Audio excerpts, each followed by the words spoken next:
हाँ देखें, ये उदाहरण 11 है, काफी इम्पोर्टेंट भी है। देखें, इस तरह के क्वेश्चंस में आपको एक चीज ध्यान रखनी है। जब भी आपको किसी क्वेश्चन में 3 1 दिखाई दे जाएं, किसी भी क्वेश्चन में यदि आपको 3 1 दिखाई दे जाएं, तो आपको उनमें से 2 को 0 बनाना है। तो कैसे बनेगा 0? देखो, इसमें से इसको घटा दें, यानी R1 में से R2 घटाएं तो 0 बन जाएगा। इसी तरीके से R2 में से R3 घटा दें।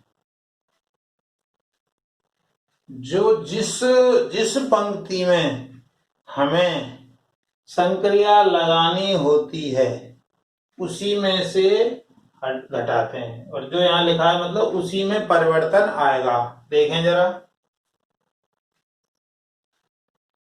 ये R1 है, ये R2 है, तो इसमें से इसको घटाया 0 आया, इसमें से इसको घटाया तो आया x माइनस वाई, इसमें से इसको घटाया तो x square minus y square. अब जरा इसमें से इसको माइनस करें तो 0 आया, इसमें से इसको माइनस किया तो y माइनस जेड आया, और इसमें से इसको माइनस किया तो y square minus z square आया। अब ये वहां यहां 1 है ही, ये जेड है और ये जेड स्क्वायर है। अब जरा आगे जाएं, तो आगे यदि आप बढ़ोगे तो आप देखोगे कि इसके गुणनखंड किए जा सकते हैं। इसके गुणनखंड करें तो क्या आएगा? 0 0 1, ये x माइनस वाई ही रहेगा, ये y माइनस जेड ही रहेगा, ये z रहेगा। इसके गुणनखंड कर लीजिए, x minus y x plus y, y minus z y plus z और जेड स्क्वायर। क्या है? अब यदि हम देखें तो ये जो प्रथम पंक्ति है उसमें से x माइनस वाई कॉमन ले लें, द्वितीय पंक्ति में से y माइनस जेड कॉमन ले लें। तो जो चीज हमें करनी है वो लिखेंगे भी साथ के साथ। तो प्रथम पंक्ति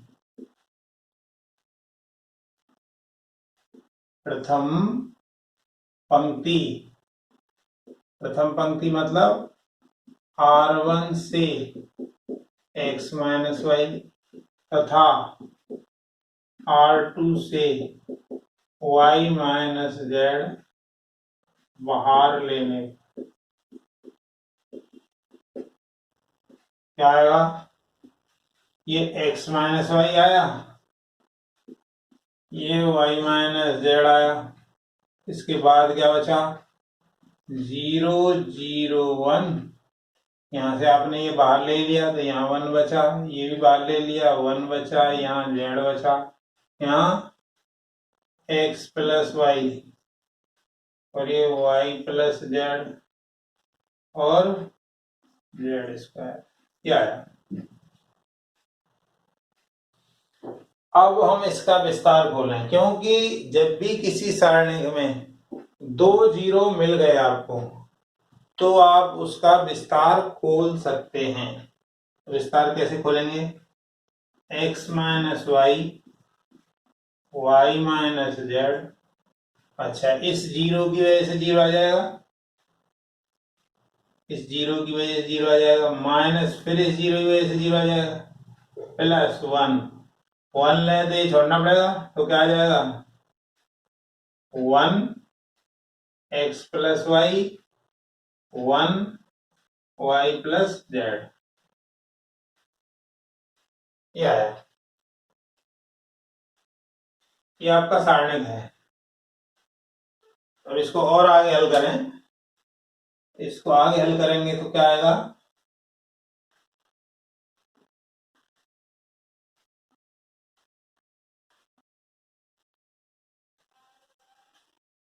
x minus y, y minus z, और इसको हल कर लीजिए इस वाले को, ये तो जीरो हो गया, तो y plus z minus x minus y, इससे ही कट गया, तो क्या आ गया, x minus y, y minus z, और जेड माइनस एक्स। यही तो मिलाना था, यही आपकी राइट हैंड साइड है, या यही आपको सिद्ध करना है, तो यही आपकी राइट हैंड साइड होगी।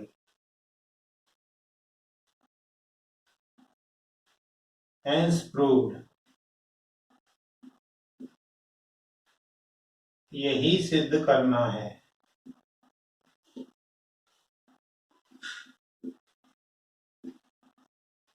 चले नेक्स्ट एग्जाम्पल देखते हैं, एग्जाम्पल नंबर 12 देखें। एग्जाम्पल नंबर 12 देखें।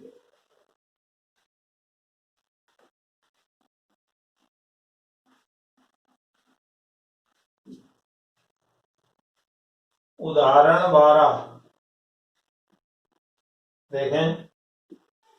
डेल जो दिया हुआ है वो दिया है b plus c, q plus r, y plus z, c plus a, r plus p, z plus x, a plus b, p plus q, x plus y बराबर दोगुना a b c p q r x y Z,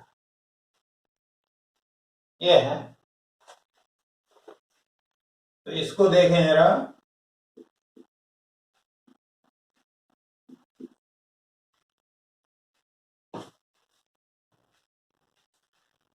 अब देखें, इसमें इसको जोड़ें और इसमें से इसको घटा दें। कारण देखिए जरा, ऐसा क्यों कर रहे हैं वो समझे जरा। C1 is such that C1 plus C2 minus C3। देखो इन दोनों को जोड़ें तो 2C प्लस ए प्लस बी आया, और इसमें से घटा देंगे तो 2C बच जाएगा। तो क्या आएगा यहाँ, इन दोनों को जोड़ो और उसको घटा दो तो 2C आएगा। इसी प्रकार से इन दोनों को जोड़ो और ये घटा दो तो 2R आ गया। इन दोनों को जोड़ो और उसको घटा दो तो 2Z आ गया। इसको ऐसे रहने दो, C plus a, r plus p, z plus x, a plus b, p plus q, x plus y.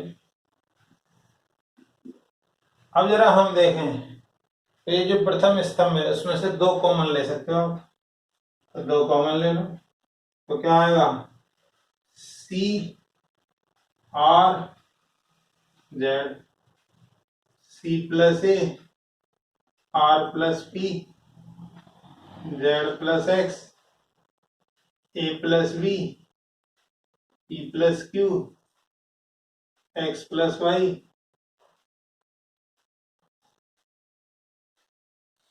अब देखें जरा, हमें सी आर जेड ये तो आ गया है, अब हमें इसमें से यदि इसको घटाएं तो ए पी एक्स आ जाएगा, वो भी आ जाएगा। तो क्या करें अब हम, C2 is such that C2 minus C1, तो क्या आएगा, दोगुना तो है ही, सी आर जेड, इसमें से इसको माइनस करें तो क्या आएगा, ए पी एक्स, यहाँ पे बचा a plus b, p plus q, और एक्स प्लस वाई, यह है। अब जरा हम इसको देखें, तो हमारा ए पी एक्स भी आ गया, सी आर जेड भी आ गया है। अब क्या रह गया आपका, बी क्यू आई, तो यानी अब C3 में से C2 को माइनस कर दें, C3 में से C2 माइनस करें तो क्या आएगा, C3 such that C3 minus C2, तो क्या मिलेगा, twice C R Z A P X, C3 में से C2, इसमें से माइनस करें तो B Q और Y, क्या इस प्रकार से जो हमें चाहिए वो आया है। लेकिन अब जो हमें सिद्ध करना था वो एग्जैक्ट नहीं है, तो एग्जैक्ट में क्या कमी है, हमें एपीएक्स चाहिए, तो इन दोनों को आपस में बदल दें, तो C1 और C2 को इंटरचेंज करें, आगे माइनस आ जाएगा, तो क्या आएगा, APX CRZ BQY। अभी अपना काम पूरा नहीं हुआ है, ये यहां कर दें और ये यहां कर दें, फिर से इनको इंटरचेंज कर दें तो फिर से माइनस आ जाएगा, APX BQY और CRZ। अभी हमने क्या किया इसमें हमने क्या किया है, C2 और C3 दोनों को आपस में इंटरचेंज किया है, मतलब वो दोनों आपस में इधर उधर हो गए हैं, तो यार माइनस आगे आ गया, इसलिए तो ये आ गया ट्वाइस, ये आ गया APX BQI CRZ। यही हमें प्रूफ करना भी है, यही राइट हैंड साइड है, आसान है, इसको देख लें जरा।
ये जो क्वेश्चन दिया हुआ है इसकी यदि हम बात करें तो इसको हम अपने प्रगुण द्वारा, ये वाला जो है तीसरा वाला स्तंभ जो है उसको अलग अलग करके लिख सकते हैं, ये x square y square z square, फिर 1 1 1 plus x y z x square y square z square x cube y cube z cube बराबर 0। ठीक है, अब जरा इसको इंटरचेंज कर लें, इसको यहाँ लाएं, इसको यहाँ लाएं, क्या आएगा 1 1 1 x y z x square y square z. कैसे समझे जरा, देखो पहले इसको और इसको इंटरचेंज किया तो माइनस आ जाएगा, और फिर बाद में इन दोनों को किया फिर माइनस, तो उसकी वजह से प्लस आ जाएगा। अच्छा, इसमें क्या कॉमन है, इसमें पूरे में x कॉमन है पहली पंक्ति में, दूसरी पंक्ति में y कॉमन है, तीसरी पंक्ति में z कॉमन है, तो x y z। फिर क्या बचा अंदर, यहाँ पे आपका बचा 1 1 1 x y z x square y square z square बराबर 0। यार तो अब इसको जरा आगे चलें तो क्या आएगा,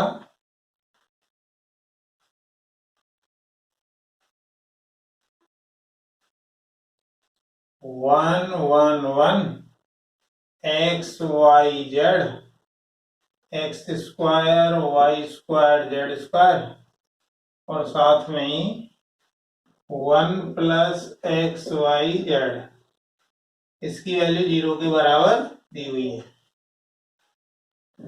अच्छा, पिछले रिजल्ट से हम जानते हैं कि इसकी जो वैल्यू होती है, ये इसकी वैल्यू अभी थोड़ी देर पहले ही प्रूव किया था, x minus y y minus z z minus x होती है, और 1 प्लस एक्स वाई जेड बराबर 0।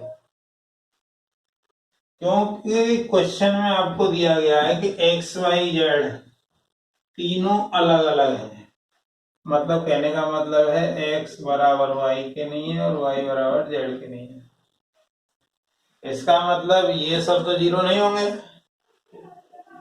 यानी ये x माइनस वाई 0 नहीं होगा, y माइनस जेड भी 0 नहीं होगा, z माइनस एक्स भी 0 नहीं होगा, तो फिर क्या 0 होगा, तो 1 प्लस एक्स वाई जेड 0 होगा, अर्थात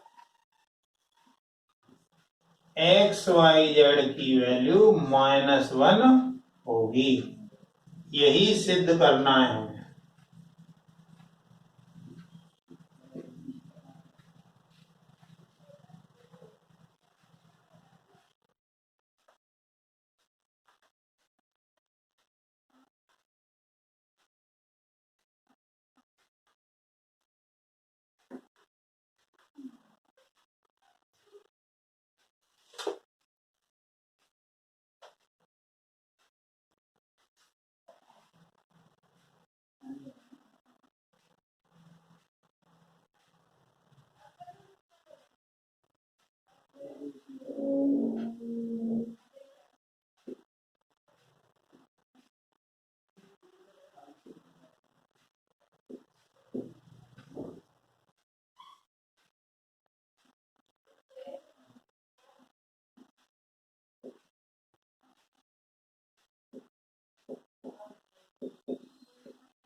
देखो, इससे 1/a कॉमन ले लें, R2 से 1/b तथा R3 से 1/c बाहर कॉमन लेने से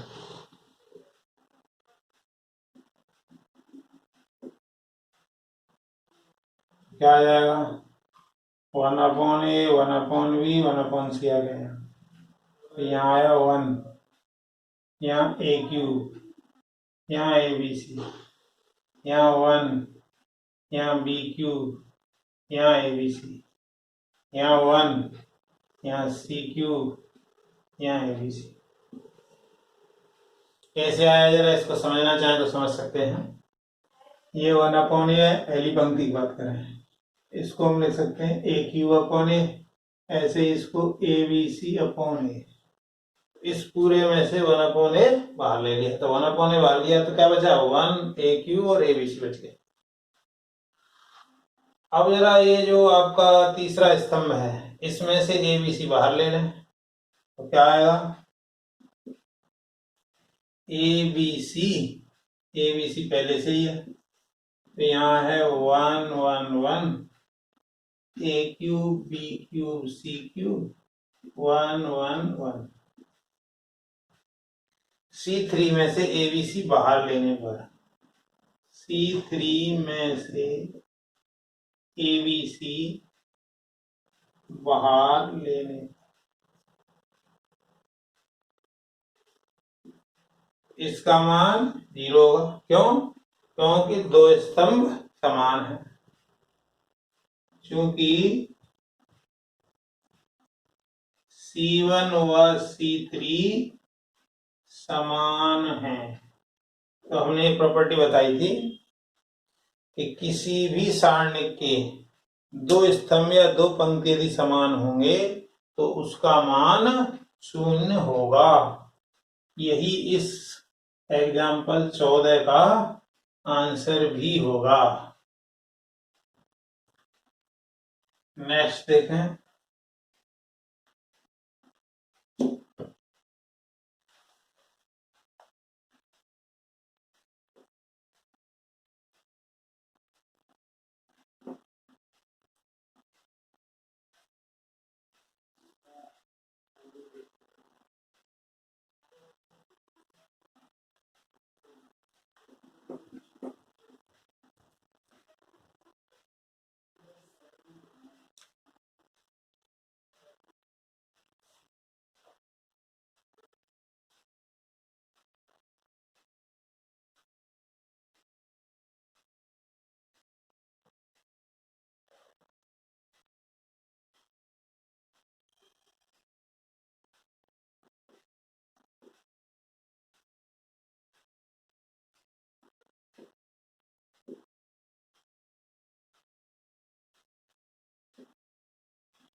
देखिए इस तरह के क्वेश्चन को करते टाइम ये जो सीधी साइड में क्या आ रहा है उस तरफ भी देख लें।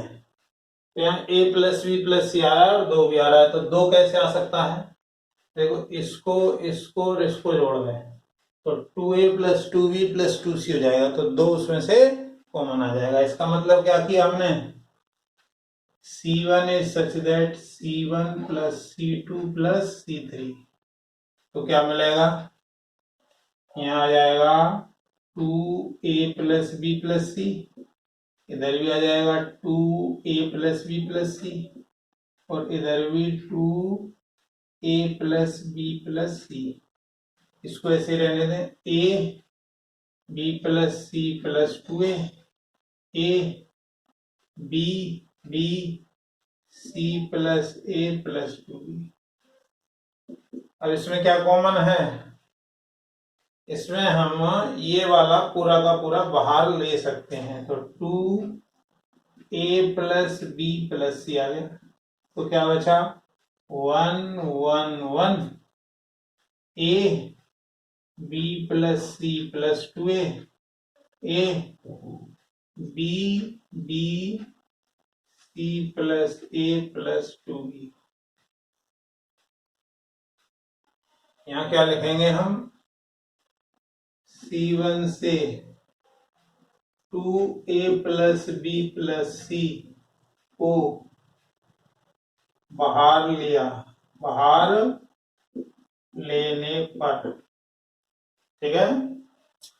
अब एक्चुअली जब भी 3 1 बने तो 2 को 0 बनाना ही है। तो 2 को 0 कैसे बनाएंगे? इसमें से इसको माइनस कर दें, इसमें से इसको माइनस कर दें, तो बन जाएगा। तो क्या किया हमने,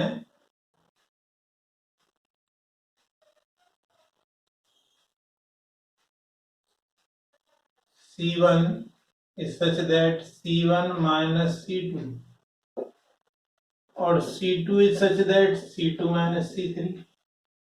तो 2a प्लस बी प्लस सी तो है ही, इसमें से इसको माइनस करें 0 आएगा, इसमें से इसको माइनस करें C1 में से, सॉरी और बना है ये C,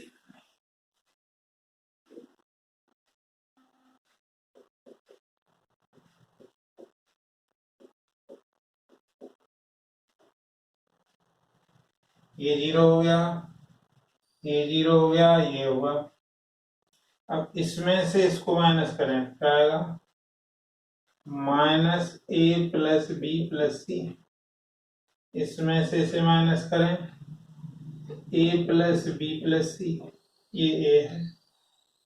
अच्छा, इसमें से इसको माइनस किया तो 0 आया, इसमें से इसको माइनस किया तो माइनस ए प्लस बी प्लस सी आया, और ये सी प्लस ए प्लस 2 भी आया।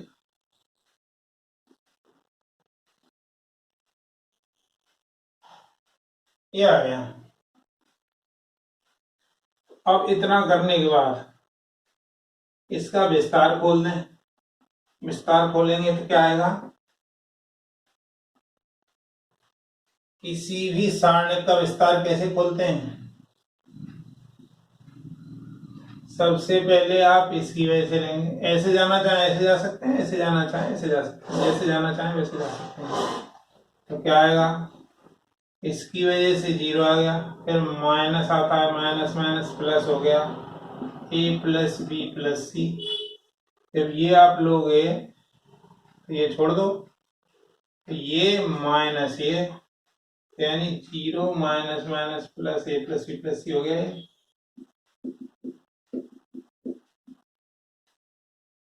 तो क्या आया ये? 2a प्लस बी प्लस सी, और ये हो गया a प्लस बी प्लस सी का होल स्क्वायर, यानी कहने का मतलब हो गया ये 2a प्लस प्लस सी का होल क्यूब। यही आपकी राइट हैंड साइड है, यही आपको सिद्ध करना है।